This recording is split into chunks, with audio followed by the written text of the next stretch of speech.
Let's talk about Cats. Is Cats the worst film ever made? Yeah. Is this what you want? Is that what you want? Boring, bad, not good, not fun. Whoa, okay, let's actually qualify what we're looking at here. Cats is based on a book written by T.S. Eliot, a modernist poet. This book was called Old Possum's Book of Practical Cats. For reference, Eliot wrote poetry like this. Have known the evenings, mornings, afternoons. I have measured out my life with coffee spoons. I know the voice is dying, with a dying fall, beneath the music from a farther room. So how should I presume? Modernist poets like Eliot were traumatized by the First World War, and therefore strove to use their poetry as a way to express how important art could be to the world, and even drawing upon their own personal painful experiences to that end. So the play introduces us to like 7 cats.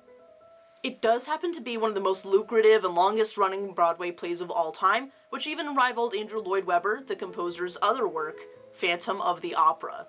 Whether or not Cats is any good as an actual stage play is something that I can't tell you. It's been debated back and forth between theater critics for decades, but it sure as hell is still popular. But I'm not here to critique the show. I leave theater to the theater critics. I'm here to answer the question if Cats works as a movie. My peers don't seem to think it does. I mean, not a lot of them have even gone over this cursory background information that I just have because they were so distraught by the movie. Let's call it distraught. I actually went in pretty blind, like a lot of other film critics. I had no idea what to expect. Unfortunately, the trailer didn't seem to help the situation any.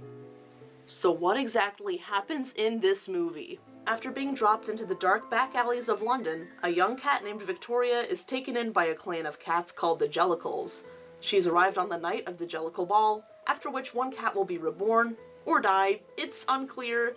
The film's basically a bunch of introductions to a bunch of cats who embody various cat types. There are fat cats, pretty cats, sneaky cats, train conductor cats, and so on. But after watching for just a little while, I thought I knew what was going wrong, and why people were reacting so viscerally to Cats the movie. When you translate a dance-heavy, very performative show like Cats to the silver screen, there is something lost in translation between film and the stage show.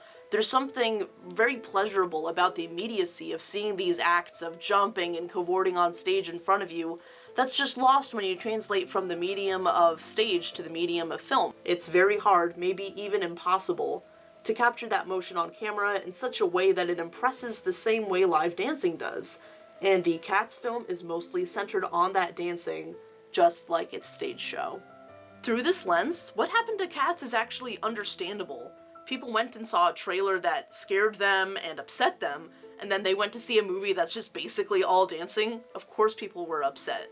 They went to see something that they were A, unwilling to understand, and B, couldn't. Not the way it was presented.